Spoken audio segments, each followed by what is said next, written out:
Au cœur d'une vallée isolée, entourée par des montagnes majestueuses, se trouvait une cité prestigieuse connue sous le nom de V. Cette cité unique était bâtie autour d'une mine d'or, dont les richesses semblaient inépuisables. Les dirigeants de la mine, reconnaissants et généreux, offraient l'électricité et l'eau à tous les employés et à leurs familles.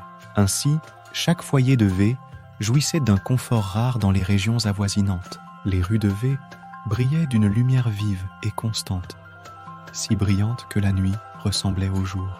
Lampadaires, enseignes lumineuses et décorations éclairées contribuaient à ce spectacle lumineux. Les enfants, nés dans cette abondance de lumière, n'avaient jamais appris à craindre le noir. Ils jouaient dehors jusqu'à des heures tardives, les rires se mêlant aux échos des machines de la mine.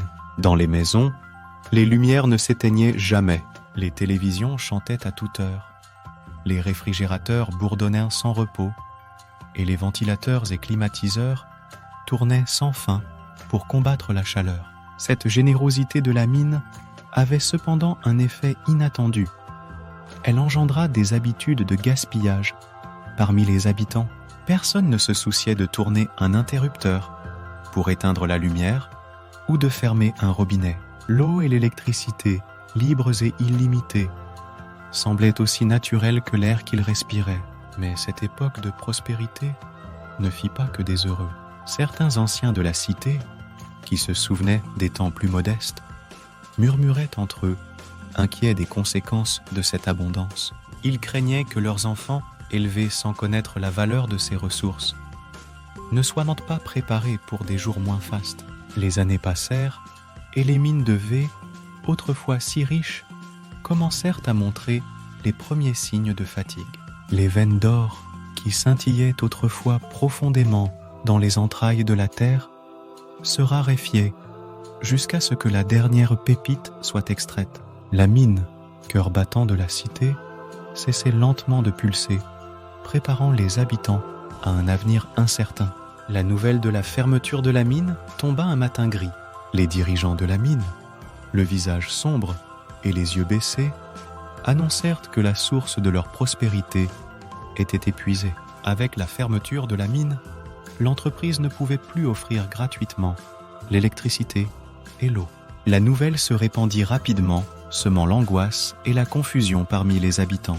D'un jour à l'autre, les compteurs furent installés et le coût de la vie, autrefois si négligeable, devint une préoccupation quotidienne pour tous. Les rues de V, autrefois baignées de lumière constante, commencèrent à s'assombrir à mesure que les habitants, craignant les nouvelles charges, éteignaient leurs lumières inutilement allumées. Les enfants, qui ne connaissaient que des nuits illuminées, découvraient pour la première fois le vrai visage nocturne du monde, avec ses ombres longues et ses coins sombres. Les jeux nocturnes cessèrent et un silence inhabituel enveloppa la cité. Les maisons, jadis des havres de lumière et de bruit, devinrent plus calmes et sombres. Les familles, réunies autour de lampes à économie d'énergie, discutaient à voix basse des moyens de réduire leurs dépenses. Dans cette obscurité croissante, un sentiment de perte s'installa. Les habitants de V, confrontés pour la première fois au coût réel de leur confort, se sentaient trahis par un passé trop généreux. La fermeture de la mine n'était pas seulement la fin d'une ère de prospérité, mais aussi la fin de l'innocence pour une génération entière. Un soir, alors que la cité s'enfonçait un peu plus dans l'obscurité, Kofi, un jeune homme qui avait grandi à V, revenait de ses études en cité. Avec un diplôme en énergies renouvelables en poche, il marchait dans les rues, désormais sombres, réfléchissant à la transformation de sa cité natale. C'est à ce moment-là qu'une idée commença à germer dans son esprit.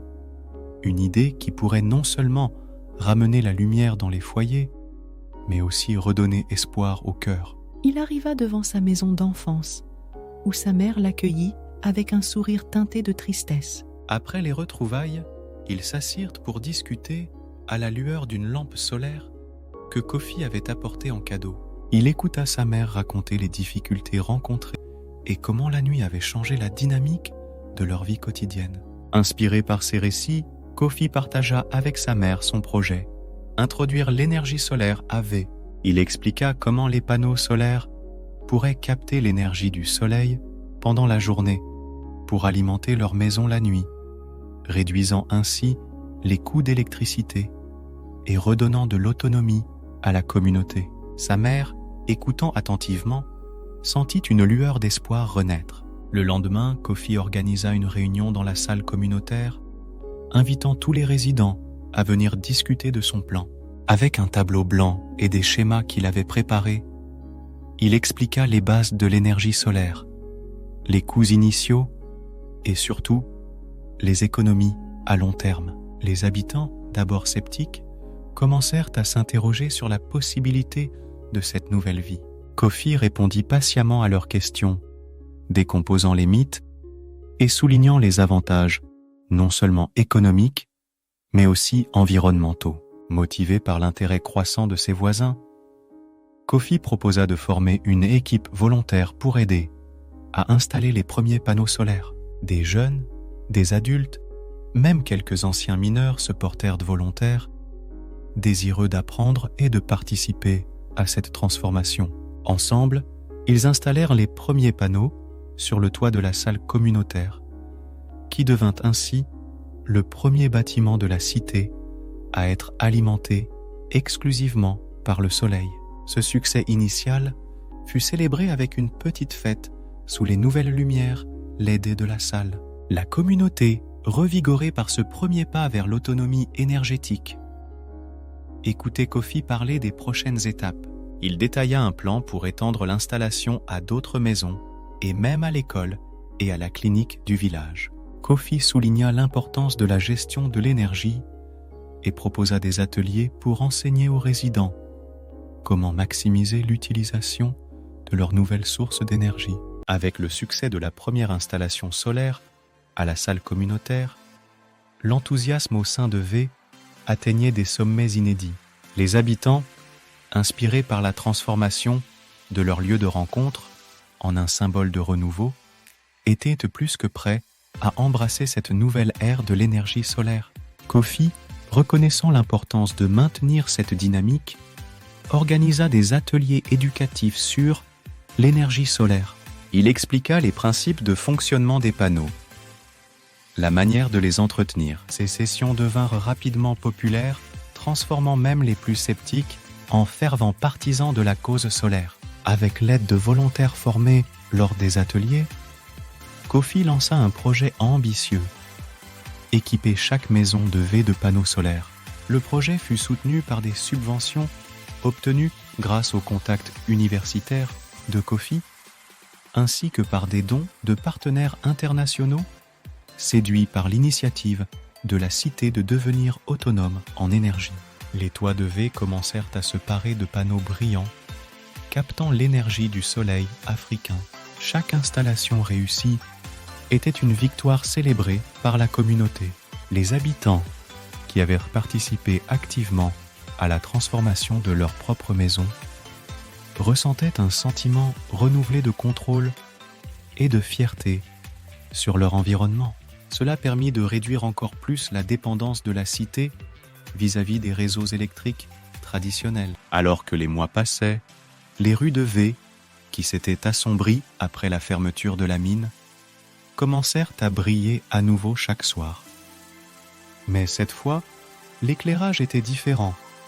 Il était plus mesuré, plus doux, respectant le cycle naturel du jour et de la nuit, tout en fournissant suffisamment de lumière pour la sécurité et le confort des habitants.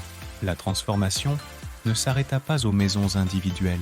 L'école de V et la clinique locale furent également équipées de panneaux solaires, assurant que l'éducation et les soins de santé ne soient jamais interrompus par des coupures de courant.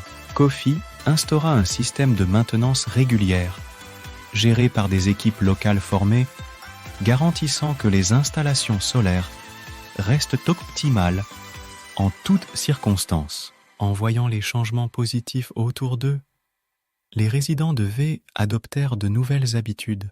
Ils comprirent que chaque watt économisé grâce à l'efficacité énergétique renforçait leur autonomie et leur durabilité. La cité, autrefois dépendante de la mine pour sa lumière, brillait maintenant d'un éclat propre, alimenté par le soleil et l'innovation.